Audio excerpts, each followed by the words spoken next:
The clock struck midnight at Windsor Castle. The ancient stone halls were silent except for one sound: footsteps. Heavy, purposeful footsteps echoing through the darkness. King Charles walked alone through the corridors. No security, no attendants. Just him and the shadows dancing on the walls from the moonlight streaming through tall windows. He shouldn't be here. Not at this hour. Not without his detail. But tonight was different. At the end of the east wing near the old guard tower, he stopped. A single figure stood in the darkness.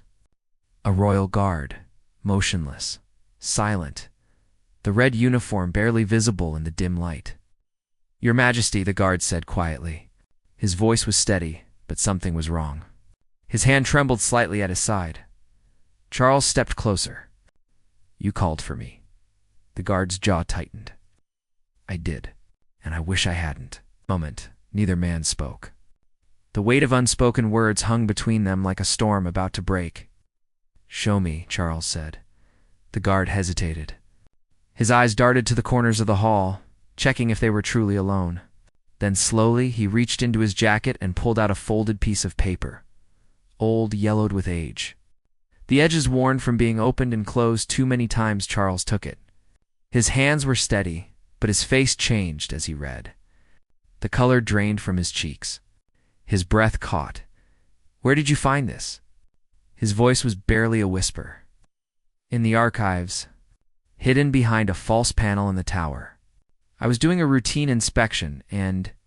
The guard's voice cracked. "I almost put it back. I almost pretended I never saw it." Charles looked up at him. "But you didn't." "No, sir. I couldn't." The document was a letter, written decades ago. And it contained information that should never have existed. Information that, if true, shatter everything the public believed about the royal family. Charles folded the paper carefully and slipped it into his own pocket. "Who else knows?" "Oh, I swear it. Keep it that way." Charles turned to leave, then stopped. "What's your name?" "Officer James Whitmore, sir." "James." Charles turned back to face him fully. "You understand what you've done? What this means?" The guard nodded slowly. "I do, Your Majesty. That's why I brought it to you. Not to the press. Not to anyone else. Only you." Charles studied him for a long moment. Trust was a rare thing in his world. Loyalty, even rarer. But standing here in the darkness, with this man who could have destroyed him with a single phone call, he saw something genuine. "Why?" Charles asked. "Why protect me when you could have been rich? Famous?" James straightened his shoulders. "Because some things are bigger than money. And because I believe you're a good man who doesn't deserve to have his life destroyed by the mistakes of the past." Charles felt something crack inside his chest. Gratitude, fear, respect, all mixing together. Before we continue, if you're enjoying this story, please subscribe. More incredible true stories are coming your way every week. Now, back to what happened next. "This letter," Charles said quietly, "it mentions a name. Elizabeth Harrington. Do you know who that is?" James shook his head. "I've never heard of her, neither have I. But according to this, she was at the palace in 1971, and she left with something she should never have had." The guard's expression darkened. "What did she take?" Charles looked down at the letter again. The words seemed to burn through the paper. "Evidence," he said softly. "Evidence of a secret that could end the monarchy." The silence that followed was deafening. Both men stood frozen, understanding the gravity of what had just been said. Finally, James spoke.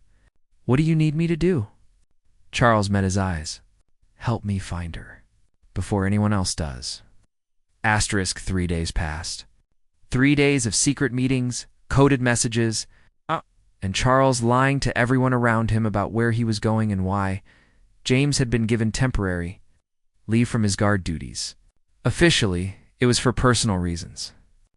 Unofficially, he was tracking down a ghost. They met again in a small cottage on the outskirts of London, a place Charles owned that no one knew about. Not even his closest advisors. James arrived first. He had a folder under his arm and exhaustion written across his face. Charles walked in moments later, dressed in ordinary clothes, jeans, a simple coat, a cap pulled low over his face. He looked like any other man in his 70s trying to blend in. "Tell me you found something," Charles said, closing the door behind him. James opened the folder. Inside were photographs, documents, newspaper clippings from the 1970s. "Elizabeth Harrington," James began. "She was a secretary at Buckingham Palace from 1969 to 1971, 23 years old, smart, trusted. She had access to private offices, personal files." Charles leaned forward. "What happened to her?" "She disappeared. Quit her job suddenly in November 1971 with no explanation, no forwarding address, no goodbye to anyone." James pulled out a photograph. A young woman with dark hair and kind eyes stared back at them. "But I found her daughter." Charles looked up sharply. "She had a daughter?" "Yes. Her name is Clare. She lives in Brighton now. Owns a small bookshop." James hesitated. "I called her. Said I was researching palace history. She was willing to talk. Did you ask about her mother?" James nodded. "Elizabeth died 6 years ago. Cancer.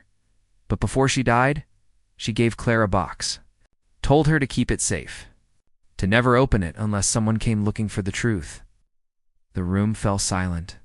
Charles could hear his own heartbeat pounding in his ears. "Did Clare open it?" he asked. "No, she said she's been too afraid. Her mother's last words were, 'If a man in power comes asking, give it to him. He'll know what to do.'" Charles sat down heavily in a chair. His hand shook slightly as he rubbed his face.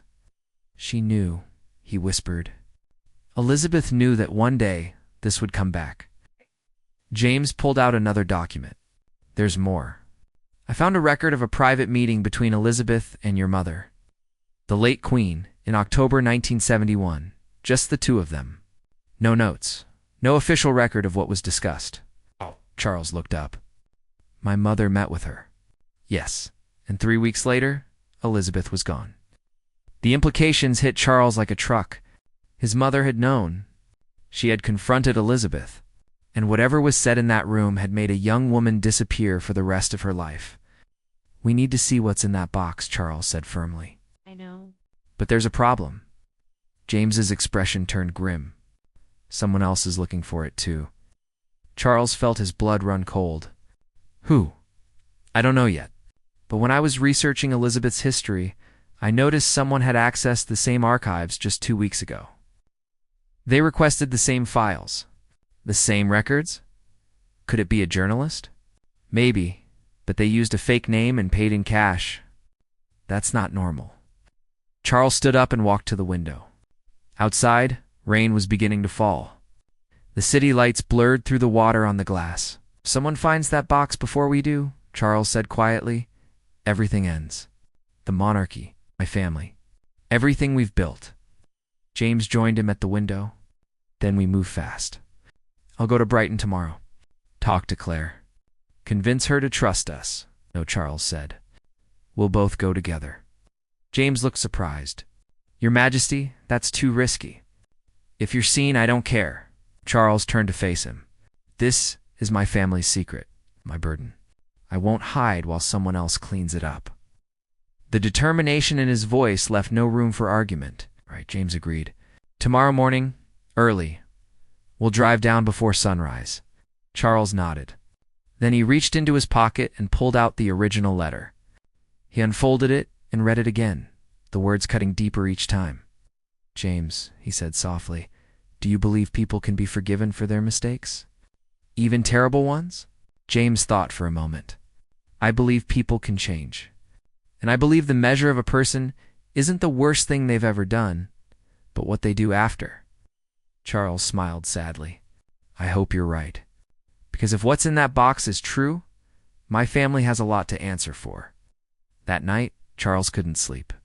He lay in the darkness, thinking about his mother, wondering what she had known, what she had done, and why she had never told him.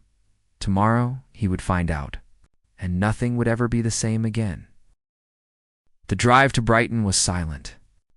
Charles sat in the passenger seat of James's plain black car, watching the sunrise paint the sky orange and pink. He wore sunglasses and a thick scarf, despite the mild weather. They arrived at the bookshop just after 9. It was a charming little place tucked between a coffee shop and a flower stand. The sign above the door read Harrington's Books, EST, 1995. A bell chimed as they stepped inside. The smell of old paper and coffee filled the air. Shelves lined every wall, stacked with books of every color and size. A woman in her early 50s looked up from behind the counter. She had her mother's dark hair now streaked with silver and the same kind eyes from the photograph. "Can I help you?" she asked with a warm smile. James stepped forward. "Clare Harrington. We spoke on the phone. I'm James Whitmore." Recognition flickered across her face. "Oh yes. The researcher. I didn't expect you so soon. I brought someone with me," James said carefully. "Someone who needs to speak with you about your mother." Claire's smile faded slightly, confusion mixed with curiosity. Then Charles stepped forward and removed his sunglasses. The color drained from Claire's face. She gripped the counter to steady herself. "Your Majesty," she whispered. "Please," Charles said gently. "May we talk? Privately?" Claire nodded, still in shock. She flipped the shop sign to closed and led them through a door into a small back room. It was cozy, filled with more books, a desk, and 2 armchairs that had seen better days. They all sat down. For a moment, no one spoke. Finally, Claire broke the silence. "I knew someone would come eventually. My mother told me they would. But I never imagined it would be you." Charles leaned forward. "Your mother left something behind. A box. Do you still have it?" Claire's hands twisted in her lap. "Yes, it's in my apartment upstairs. I've kept it locked in a safe for 6 years. Never opened it. Never looked inside." "Why not?" James asked. "Because my mother made me promise. She said what was inside could destroy lives, and that I should only give it to someone brave enough to face the truth." Claire looked directly at Charles. "She said I'd know that person when I saw them." Charles felt the weight of her gaze. "Your mother worked at the palace. She knew my mother, the Queen." "I know. My mother never talked about those years. Not until the very end. When she was dying, she told me everything." Claire's voice trembled. "She told me about the secret she kept. The burden she carried for 50 years. "What secret?" Charles asked quietly. Claire stood up and walked to a small shelf. She pulled down an old photo album and opened it. Inside was a picture of young Elizabeth Harrington standing outside Buckingham Palace, smiling, full of life. Ow. "My mother loved working at the palace," Claire said. "It was her dream. She felt honored to serve the royal family. But in October 1971, she discovered something she wasn't supposed to see." Ow. Charles's heart raced. What did she find? Claire turned the page. There was another photograph. Elizabeth standing with a man in a suit. They were in what looked like a garden, both smiling at the camera. "His name was Thomas Ashford," Claire said. "He was a diplomat, married, powerful, and he was having an affair." James frowned. "With who?" Claire closed the album slowly.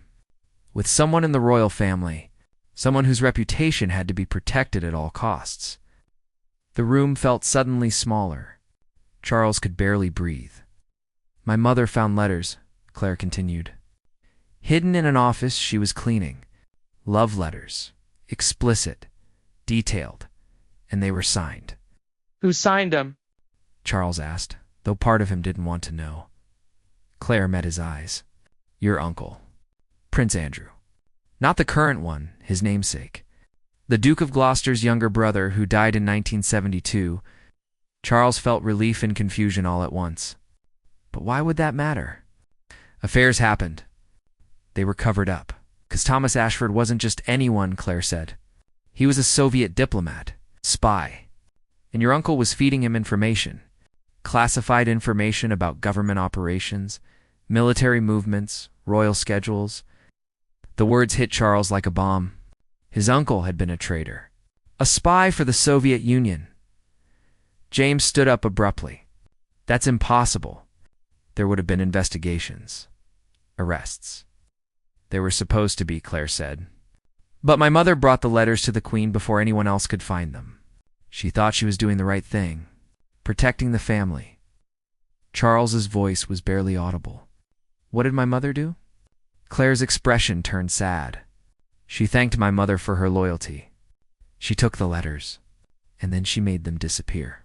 She paid Thomas Ashford to leave the country and never return. And she paid my mother to resign and forget everything she'd seen. She covered it up, James said in disbelief. Yes, because exposing the truth would have destroyed the monarchy.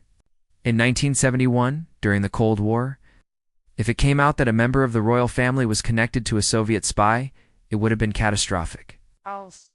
Charles felt sick. His mother, the woman he'd loved and admired, had protected a traitor to save the crown. The letters, he said. Are they in the box? Claire nodded. Along with my mother's written testimony. Everything she saw, everything she knew. My mother kept them as insurance, in case the truth ever needed to come out. Charles stood up slowly. I need to see them. Claire studied him for a long moment. Then she nodded and left the room. She returned minutes later carrying a small wooden box. Locked with an old brass padlock, she handed Charles a key. My mother's last words to me were, "Give this to whoever has the courage to face the truth, even if it destroys them. I think that person is you." Charles took the key. His hand trembled as he inserted it into the lock. The mechanism clicked. The lid opened. Inside were yellowed letters, tied with a ribbon.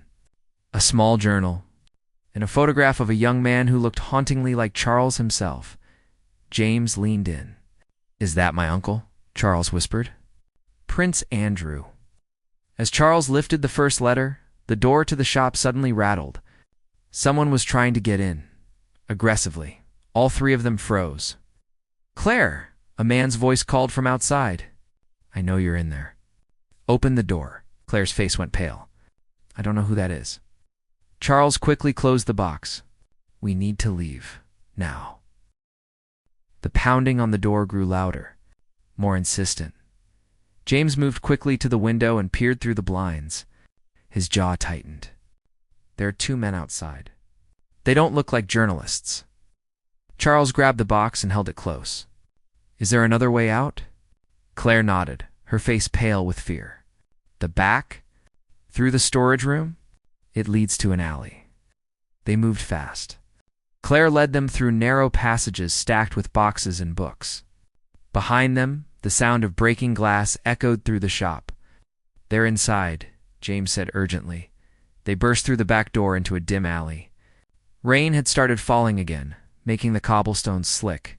Charles clutched the box under his coat. "My car is 2 streets over," James said. "Stay close." They ran. Charles hadn't run like this in years, and his lungs burned. Claire kept pace beside him, her face determined despite the terror in her eyes. Behind them, footsteps, shouting. The men were following. They turned a corner and James pointed ahead. There, the black sedan.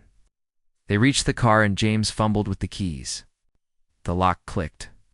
They scrambled inside. The engine roared to life just as 2 figures appeared at the end of the alley. James slammed on the gas. The car lurched forward, tires screeching. One of the men lunged for the door but missed. They sped away, leaving the men standing in the rain. No one spoke for several minutes. They just drove, hearts pounding, watching the mirrors to see if they were being followed. Finally, Charles broke the silence. "Who were they?" "I don't know," James said, gripping the wheel. "But they knew we were there.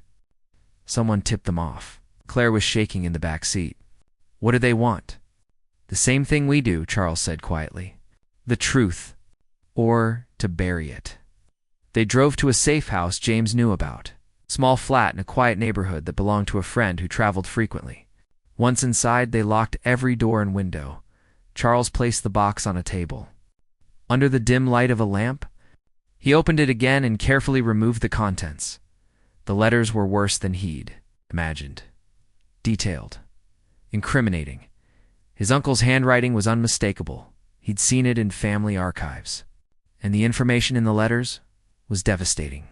Troop movements, security protocols, royal schedules, all passed to Thomas Ashford, the Soviet operative. "This would have ended us," Charles whispered. "If this had come out in 1971, the monarchy would have fallen." James read over his shoulder. "Your mother saved the crown by burying this. She also let a traitor escape justice," Charles said bitterly. "And she paid a young woman to disappear and live with the weight of this secret her entire life." Claire spoke from across the room. "My mother didn't blame her. She understood the impossible position the Queen was in. But it haunted her. Every day, she lived in fear that someone would find out what she knew." Charles looked at Claire. "I'm sorry. Your mother deserved better." Claire's eyes filled with tears. "She deserved the truth to be told. That's why she kept the evidence. She wanted someone, someday, to make it right." Charles sat down heavily. The weight of the decision ahead crushed him. He could destroy the evidence, burn the letters, bury the secret forever, just as his mother had done. It would be the safe choice. The easy choice, or he could tell the truth. Expose the cover-up. Let the world know that the royal family had protected a traitor. It would damage the monarchy. Maybe irreparably. But it would also be honest. James sat beside him. "What are you going to do?" Charles was quiet for a long time. He thought about his mother, about duty, about the weight of the crown, about all the years of secrets and silence. Then he thought about Elizabeth Harrington, a young woman who had done the right thing and paid for it with her freedom and peace of mind. "I'm going to tell the truth," Charles said finally. James looked shocked. "Your Majesty, if you release this—" "I know what it means," Charles interrupted. "But I'm tired of secrets. I'm tired of protecting the sins of the past at the expense of the present. My uncle betrayed this country. My mother covered it up. And an innocent woman suffered for her loyalty." He looked at Clare. "Your mother kept this evidence because she believed that someday someone would have the courage to do what's right. I'm going to honor that." Clare wiped her tears. "Thank you." Charles reached for his phone. "I'm calling the Prime Minister. I'm going to tell him everything. Then I'm releasing a statement. The full truth, the press will destroy you," James warned. Maybe Charles agreed, but I'd rather be destroyed by the truth than preserved by a lie. Over the next hour, Charles made the hardest calls of his life. He spoke to the Prime Minister, to his advisors, to his children. He told them everything. The reactions ranged from shock to anger to resignation. But Charles didn't waver. He'd made his decision. That evening, Buckingham Palace released a statement. It was brief but devastating.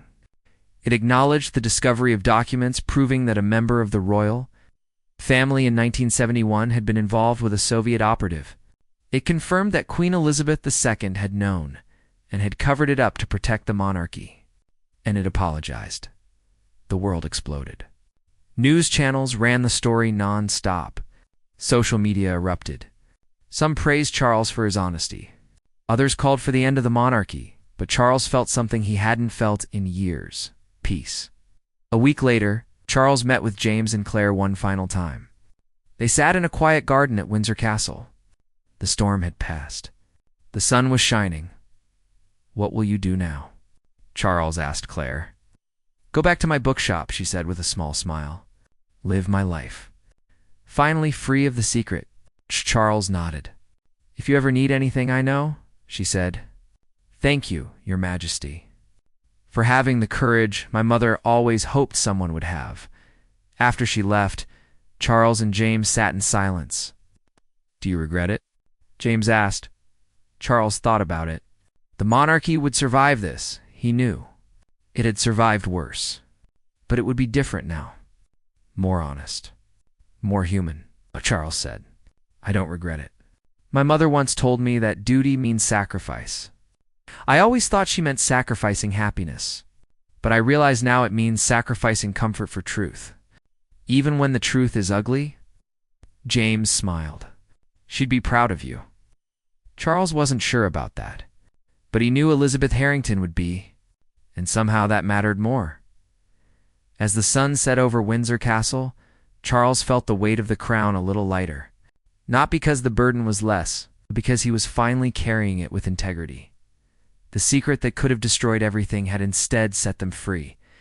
And in the quiet of the evening, surrounded by centuries of history and tradition, King Charles knew he'd made the right choice.